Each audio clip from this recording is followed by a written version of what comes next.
eurobond commencé nañu ko depuis 2009 exactement la ñu commencé eurobond malheureusement 2009 effectivement bu ñu ko commencé montant bi dafa néewi woon lool parce que justement 200 millions de dollars dong la woon 200 millions de dollars dina wax pour lan néew na 200 millions de dollars la woon ci juróomi at ñu leb ko à un taux d'intérêt de 9,25%. bind ko baax na lu am solo la 200 millions de dollars maanaam muy à peu près 100 milliards de francs CFA à l'époque 9,25 taux d'intérêt pour 5 ans 2011 encore def nañu beneen eurobond commencé bu ñu ko léegi yàgg na bu ñu ko commencé boobu 500 millions de dollars la woon 8,75% taux bi ci fukki at xaw na tane tuuti maanaam tane gum na en tout cas bu 2009 bi tane na ko bu baax a baax ci wàllum maturité bi maanaam durée bi ak ci wàllum taux bi yëpp ñu commencé yeneen eurobond yi en 2014 mooy ñetteel bi 500 millions de dollars exactement comme bu 2011 ci fukki at comme bu 2011 mais taux d'intérêt bi nekk 6,25% contre 8,75%. xam nga lépp boobu baax na bu 2017 nag muy 1,1 milliard de dollars 1,1 milliard de dollars 6,25% cette fois-ci mais pour fukki at ak juróom 15 ans maanaam fu ñu doon fay ci juróomi at 9,25% ñu dem am fukki at ak juróom ñu ci fay 6,25%. 2018 encore def nañu beneen eurobond 2 milliards 200 millions de dollars mu nekk ñaari taux parce que dañu ko jël ci dollar ak euro muy 4,75% cette fois-ci pour 10 ans ak beneen 6,75% pour 30 ans cette fois-ci 30 ans daaw def nañu ko cette année du daaw sax cette année 2021 def nañu eurobond muy cinquième bi juróomeelu eurobond bu ñu dem ci marché ñu doon wut juste lu toll ci 1 million de dollars maanaam muy 775 millions d'euros. Pourquoi? Parce que suñu eurobond 2011 bi ngeen jëloon dañu ko commencé gum fay maturité bi jot ñu war ko fay. waaw mais je te dis alors si loolu ñu ne dañu soxla exactement 775 millions d'euros rek la ñu soxla marché bi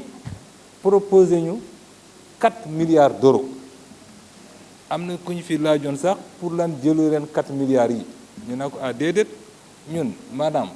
lu néew 1 milliard la ñu soxla suñu si proposé 4 milliards dafay wone ni rek ne que ñun maanaam wóolu nañu bëggal nañu lebal bu ñu amee ñu waxtaan si ak ñoom ñu ne dañu ko soxla pour 16 ans cette fois-ci avec un taux de 5,375%. 16 ans 5,375%. loolu je pense que lu baax la lu ñu ko war a rafetlu la eurobond defuñu ko simplement parce que dañu am difficulté xaalis non wax naa leen fii soo bëggee financer yenn investissement yi il faut nga dem ci marché international soo bëggee defal autoroute soo bëggee defal terre soo bëggee defal leneen li nga xam ne c'est sur des durées de rentabilité de 30 ans 40 ans mënoo leb 5 ans c'est pas possible sinon da ngay am jafe-jafe il faut nga mun lebi quelque part xaalis bi nga xam ne durée bi maanaam ci ni nga koy fayee war na mun méngoo au moins ci rentabilité projet bi maanaam ñaari durée dañu xaw war a tolloo même su tolloowul totalement dañu war a tolloo donc il faut que nga xool fenn fi nga xam ne mën nga foo jëlee xaalis pour nga rembourser ko dina méngoo maanaam ak rentabilité projet bi sinon da ngay leb 5 ans projet bi commencé rentable à partir de 15 ans 20 ans amagoo xaalis nga war a rembourser nga am problème loolu mooy justifier eurobond amul leen alors soo gisee ces questions mu am si solo surtout par rapport même à la question du service de la dette pour ñu wone leen ne en vérité lebuñu xaalis pour fay yeneen dettes yi pourquoi parce que soo xoolee si suñu loi de finance bii am si LFR si loi de finance bii rappelé nañu si LFR bi globalement lu ñu war a fay maanaam si service de la dette service bi mooy principal bi ngay fay ak intérêt yi ngay fay ñaar yooyu soo ko totalisé mooy service de la dette ni nga koy remboursé muy 866 milliards 100 millions pour 2021 kooku soo jëlee des recettes fiscales de 3600 milliards xam nga ne effectivement si sa mobilisation de recettes intérieures si xaalis bi nga am si biir réew mi am nga si li nga war a mun rembourser li nga leb nga war a fay 866 milliards nga mobiliser 3653 milliards exactement xam nga ne mën nga fay sa bor parce que comme nu ñuy tërale budget bi def am ñaari maanaam chapitres yu obligatoire li ñuy wax ce sont des chapitres disons prioritaires muy d'abord il faut nga fay salaire yi parce que nit nag soo koy liggéeylu il faut nga fay ko salaire muy benn dépense obligatoire bi mooy affaire dette mu ñaar yi obligatoire yooyu déjà si sa recette su permettre juste pour fay ñaari yooyu déjà commencé nga nekk un pays quand même assez stable or ñun soo jëlee salaire bi muy à peu près 1000 milliards je crois que c'est 1100 cette année déjà 952 milliards exactement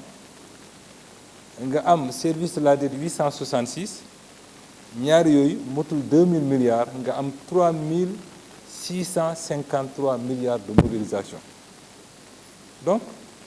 amul jafe-jafe pour rembourser suñu dette c'est tellement vrai que fu mu toll nii ba léegi en tout cas amuñu défaut de paiement et c'est important tant que nag que ñoo ngi ci situation boobu ñu mun emprunter di leb pour financer suñu projet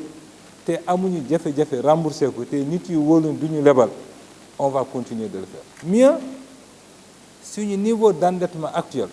on est à 68,6% xool soo xoolee ci rapport maanaam démb bi di nga ko ci gis kooku c'est parce que ñun dañu décider que non seulement suñu administration centrale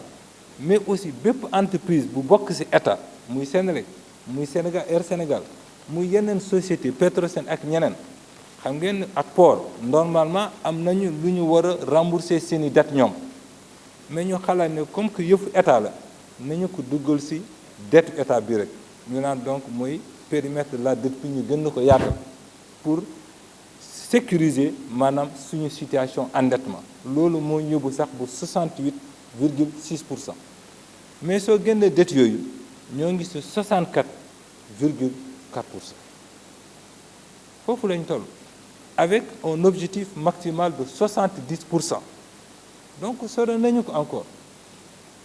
et rappel naa leen aussi wax naa leen ko ci rapport démb bi incha allah à partir de fin 2022 suñu dette dina tolloo aux alentours de 56% et à partir de 2023 on sera aux alentours de 55%. foofu la ñu ko bëgg stabiliser parce que il faut nag ñu continuer quoi qu'il arrive ñuy def dans l'endettement parce que waroo jël sa xaalis tout de suite bi nga xam ne dafa teew nga duggal ko ci projet buy rentabilité dans 30 ans il faut nga dem lebi ça c'est une situation de comportement économique il faut nga dem lebi pour financer infrastructure yooyu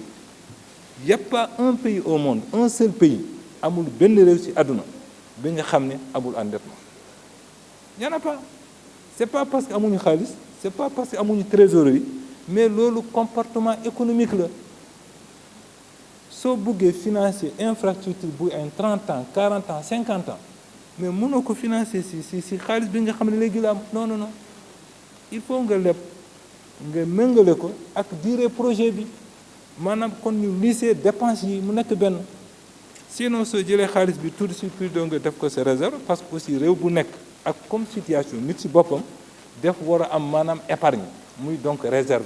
de précaution il faut mu am partout parce que jafe-jafe yi comme par exemple cette année 2021 bi comme 2020 bi ak Covid bi nu mu demee su fekkul woon ne amuñu woon dara mbir mi dina métti lool c'est pourquoi il faut à chaque fois ñu fagaru ñu am maanaam ay réserve quelque part ba tax na su mbir mi jàmpee xaw a métti tuuti nga mun si laal tuuti pour faire face à ces situations d'urgence mais doo xaar ba situation bi métti nga jóg nga ne da ngay lebi du comportement économique donc da nga jàpp ni définitivement que endettement si état lu war a am la lu ñu si war a seet kay mooy ndax mun nañu emprunter ndax lu ñuy leb dañu koy dugal si yenn projet yi parce que wax naa leen que on ne doit jamais emprunter pour financer du fonctionnement on ne doit jamais emprunter pour financer maanaam des salaires et alhamdulilah rabbil alamin fu mu tëdd ni weesu nañu foofu